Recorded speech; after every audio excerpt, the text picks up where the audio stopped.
族中选兽人的时候，不等白银开眼，我先一步将他手上的死鸟抢走，然后把头上长角的黑蛇推到他面前。刚想卖惨的表妹愣住了，围观的族人也愣住了。我笑而不语。前世我要了这条即将成交的蛇，甚至不留余力的祝他平安化蛟，结果在我渡劫时，他与白银将我联合害死。之后更是屠戮全族，助他蛟蛇化龙。这次我倒要看看，没有我的帮助，他怎么成功化蛟。每年族中选择兽人节气的日子到了，今年兽人里有一条头上鼓包的蛇人，据说有真龙血脉，实力强又珍惜，族里抓他伤了不少人，就是有些暴躁，咬伤一只鸟类兽人。跟我同行的族妹叽叽喳喳，然然姐，那只蛇人绝对是你的，你那么强，就是不知道那鸟会给谁。我可不想要一只废鸟，绑定个废兽，这辈子都废了，吓死人了。是啊，还是龙好，等蛇人化蛟成龙了，然然姐可要让我们好好见识一下。我没说话，看向这轮匹配中资质最差的表妹白银，听着其他族人的贬低，她绞着手指，满脸阴郁。如果没有意外，那鸟毫无例外会是他的。果然，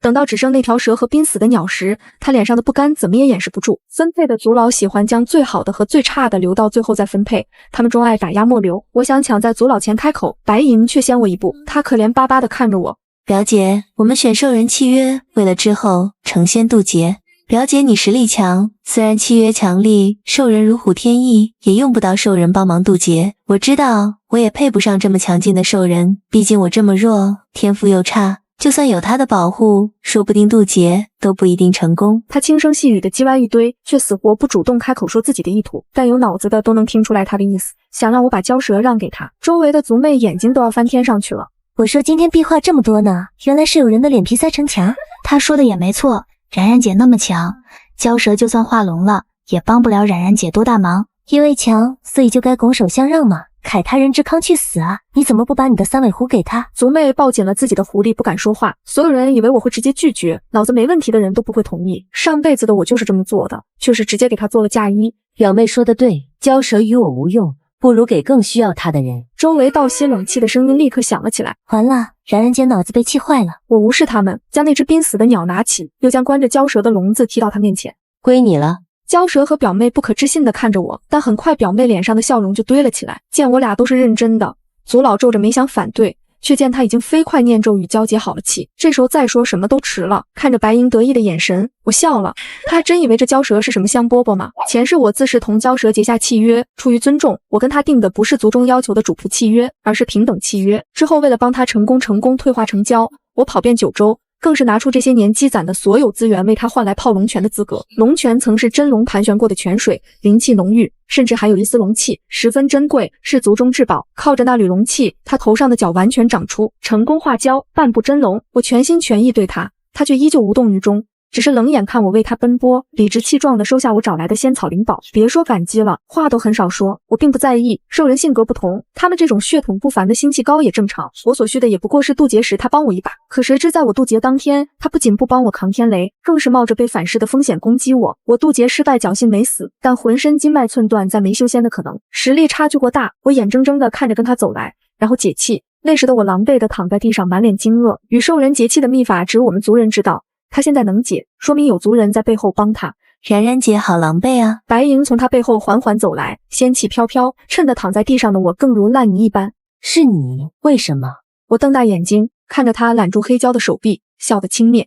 你说为什么？明明我们天赋差不多，凭什么你高高在上，什么都有，我却只配垃圾，还要忍受别人的嘲讽？你不过就是有个当族长的好爹吗？他恨得面目狰狞。既然这么不公平，那就别怪我自己争取想要的了。我不相信这会是他说出来的话。他觉得族中分配不均，可那都是我昼夜不歇修炼换来的。他每天抱怨不公，却又不肯多花一丝功夫修炼，族中怎么可能把资源浪费在他身上？但现在的白银认定了是族里其他人的错，根本不会反思。没了契约，阿明也不会再受限制。表姐，我们不会杀你，就当报答你这么多年来为阿明化蛟做的努力吧。我目眦欲裂，看着他和思明朝族中飞去。等我撑着破烂的身体爬回去时，族内已无半点生机，他们一个都没放过，哪怕是刚出生的婴儿。我最后是在龙泉见到的两人。白银靠着我父亲的残躯，将其中封印的龙血提出。我不知道白银怎么知道龙泉内有真龙血的，但我知道，若让思明得到龙血化成真龙，那我这辈子都将没有报仇的机会。我从体内榨出最后一丝灵气，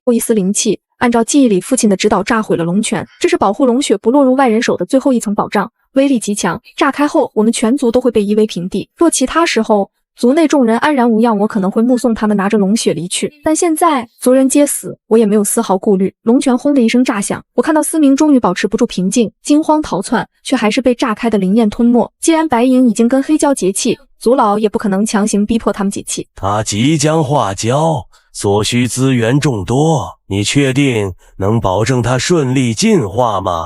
当然，我既然跟他结契，自然会对他负责。族老明显不信，但也不好多说什么，叹了口气，看向我怀里濒死的丑鸟，他欲言又止。小柳啊，以你的实力来说，这鸟实在是个累赘。你若愿意，再等几天，给你带只新兽人回来。听见要给我别的兽人，我怀里这只连化形都不能的鸟动了一下，似乎很害怕我扔下它不管。我安抚地摸了摸它脑袋，刚想拒绝，就感受到旁边一道怨念极强的视线，是白银。他连自己的兽人都不管了，张嘴就开始念。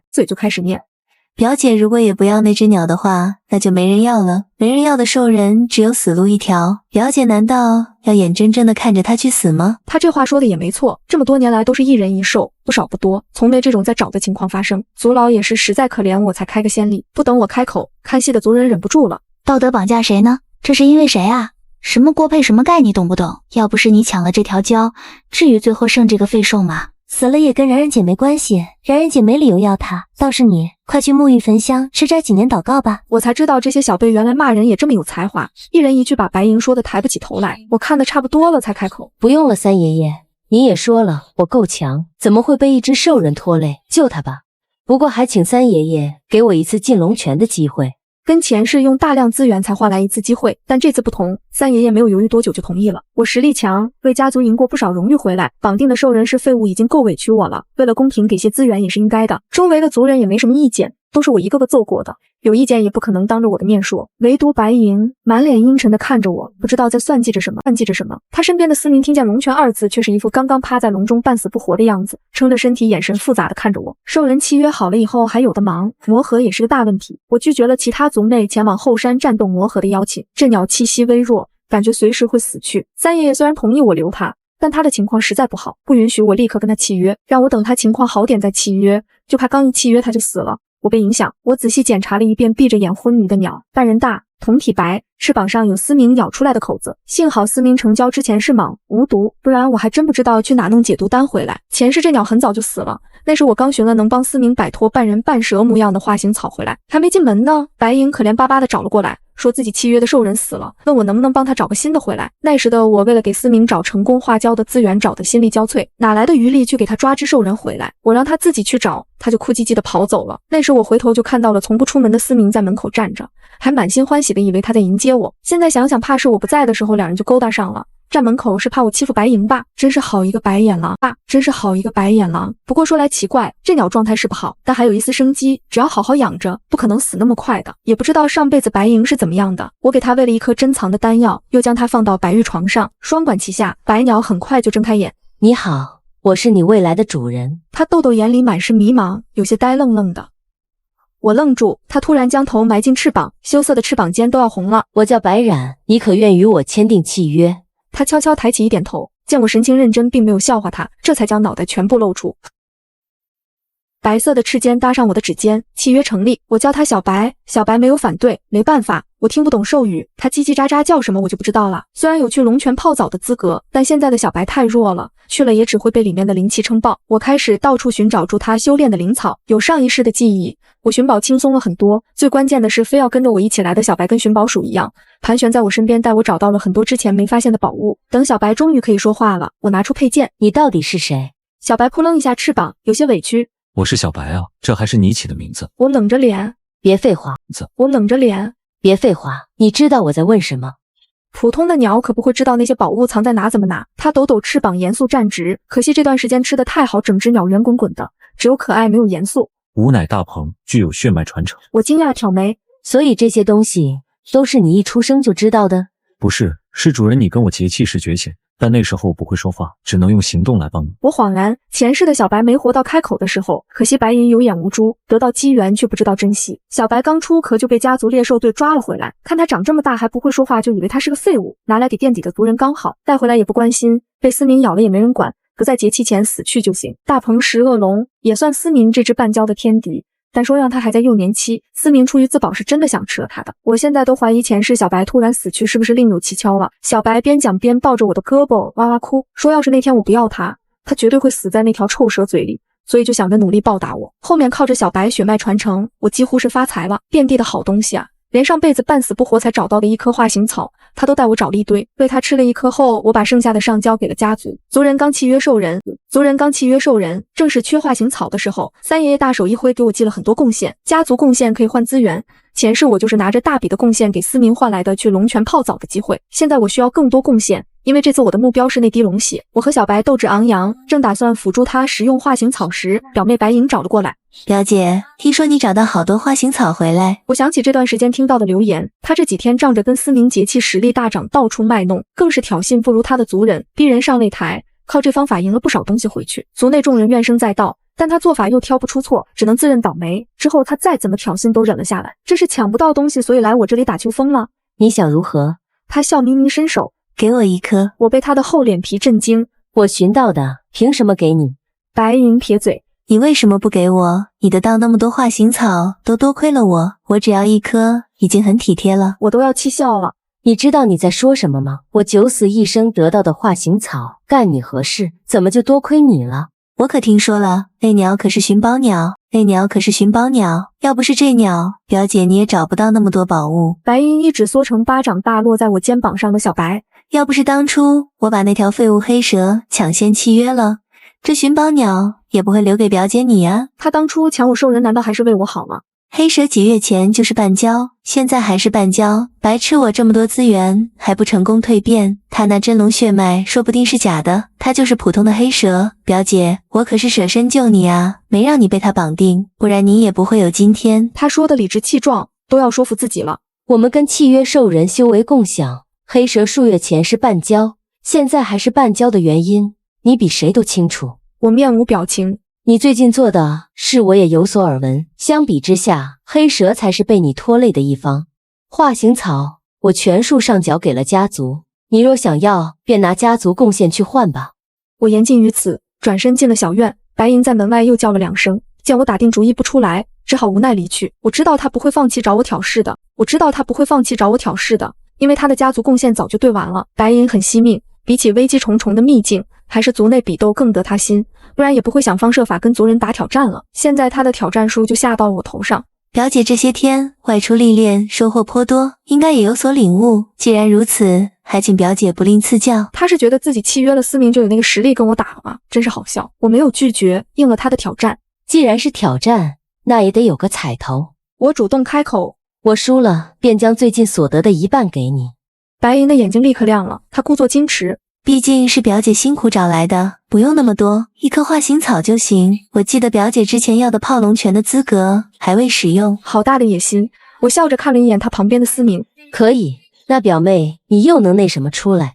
我倒要看看他能拿什么筹码出来。白银不以为意。我若输了，就跟思明解气。我简直要笑出声。他解气关我什么事？我又不可能再跟思明结气。但被拉来当见证的四爷爷使眼色使得眼皮都要抽筋了。我只好点点头。好，都要抽筋了。我只好点点头。好，嘿嘿嘿，那明日午时擂台见。白银带着思明志得意满的走远了，留下的四爷爷这才开口。那半蛟跟莹莹绑定的确有些浪费了，我知道你对那个半蛟没有意思，到时候半蛟解绑归家族，给你算贡献。族里有规矩，谁绑的兽人就是谁的，除非2人提出解绑，其他人都不能干预。所以半蛟被耽误了这么久，族里除了痛心疾首也没什么办法。现在好不容易看见个希望，自然不会放过。四爷爷言重了，莹莹她一直在努力的，就是努力的方向不对。我过去的时候，擂台那边已经围满人了。四爷爷对他们不好好修炼，就知道看热闹的行为睁一只眼闭一眼，没说什么，他们就开始放肆起来。买定离手，你们猜白然姐和白银谁会赢？然然姐，你忘了以前她怎么做我们的啦？白银吧，她最近不是实力大涨吗？最近都没输过。我也觉得然然姐还是没绑那死鸟就好了，兽人给的助力真的很大。这话引起了一片赞同，一堆是啊是啊响了起来。我将炸毛的小白摁住，给他顺毛。白银这时也走了过来，身边跟着思明，他也听见那些话了，很是嘚瑟了。表姐，你现在要是认输的话，还能留个面子。这话也送给你。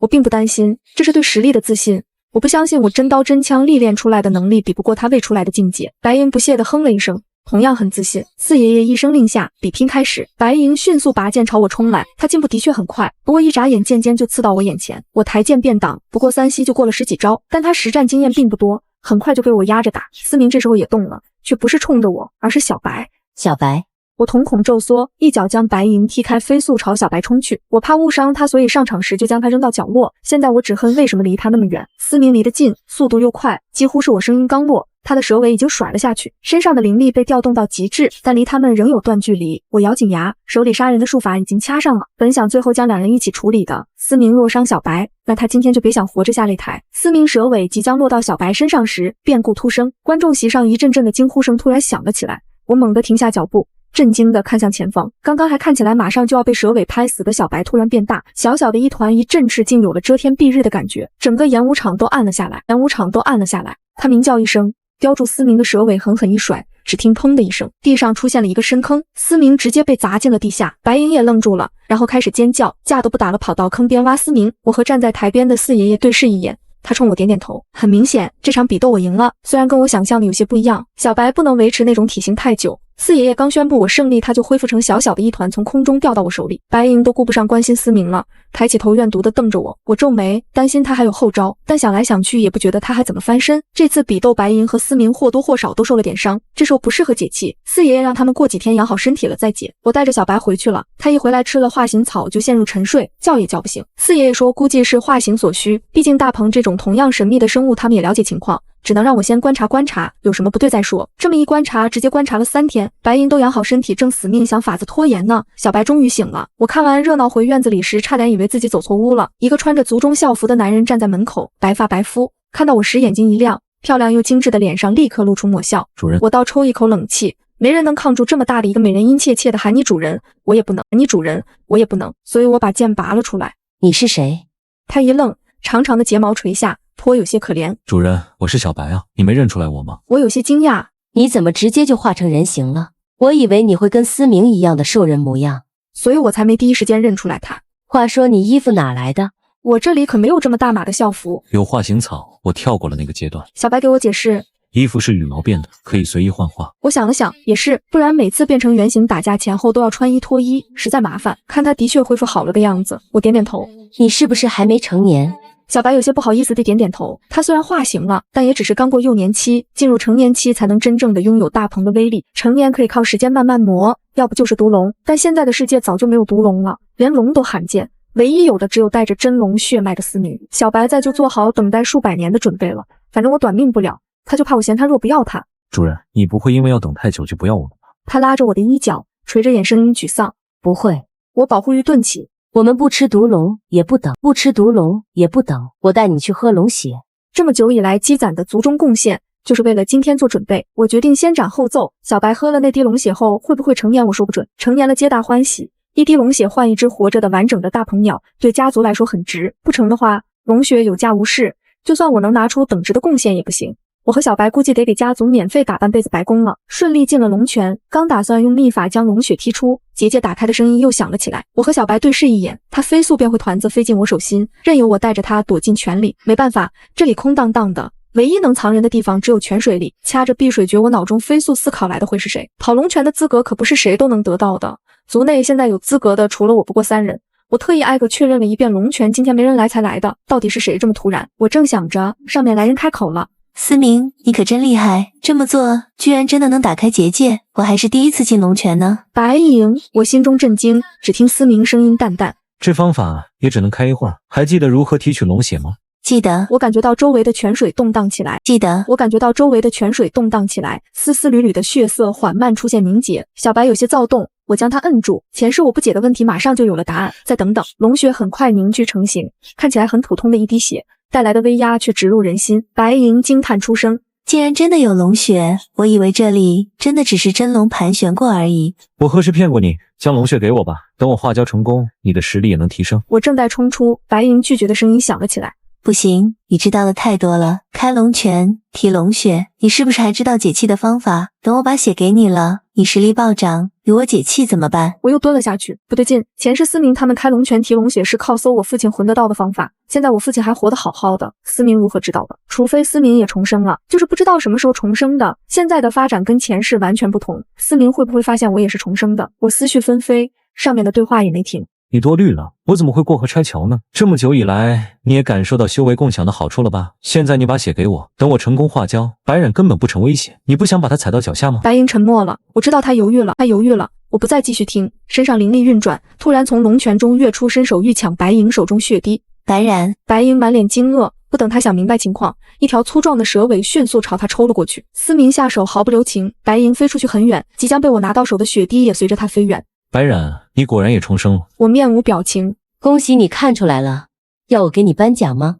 思明的攻击毫不留情。你也是为龙血来的吧？亏我还以为你真是为了家族无私奉献的人呢。你也有私心。你一开始就是冲着龙血来的，你故意被我族猎兽队抓住的。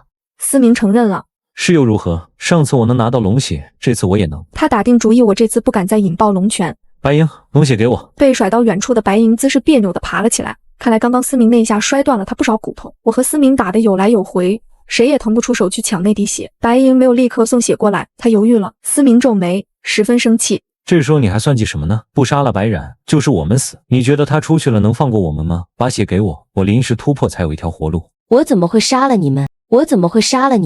我只会把你们交给族长处理。有什么区别？最后都得死。白银。白银咬牙，目光坚定地看向思明。思明没来得及高兴2秒，一抹白色突然出现，然后骤然便大一口将白银吞了下去。我愣住了，思明也愣住了。小白，不要什么东西都往嘴里塞啊！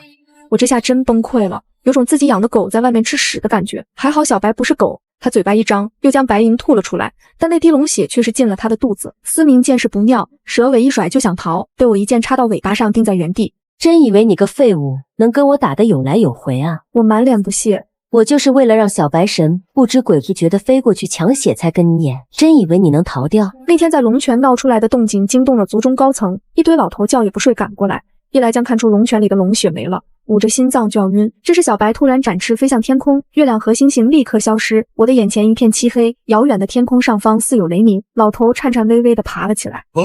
这是大鹏遮天蔽日，成年大鹏，天佑我白家呀！他喊完放心的晕了过去，面色红润，嘴角扬起，激动晕的。我父亲掐了引光诀，让族人把晕过去的白银和还在挣扎的思明一起打包送进了地牢。你打算咋处置他们？我有些好奇，父亲面容严肃。死刑。我并不意外。哦，可惜那条半交了，多好的资质啊！父亲瞥我一眼，没再理我。之后族里的龙泉变成了交泉，功效大打折扣，这片地也不再是禁区，谁家兽人想泡都能来，就是有点对不起那3个有泡龙泉资格的族人。所以您就让我给他们一人一根羽毛吗？我有些心虚，毕竟现在你可值钱了。他哼哼2声。主人也觉得我值钱就行，我好害怕当初选兽时您没选我，那臭蛇一定会吃了我。不过幸好您这次选了我。我摸了摸他的头，是啊，这次我们都有一个好结局。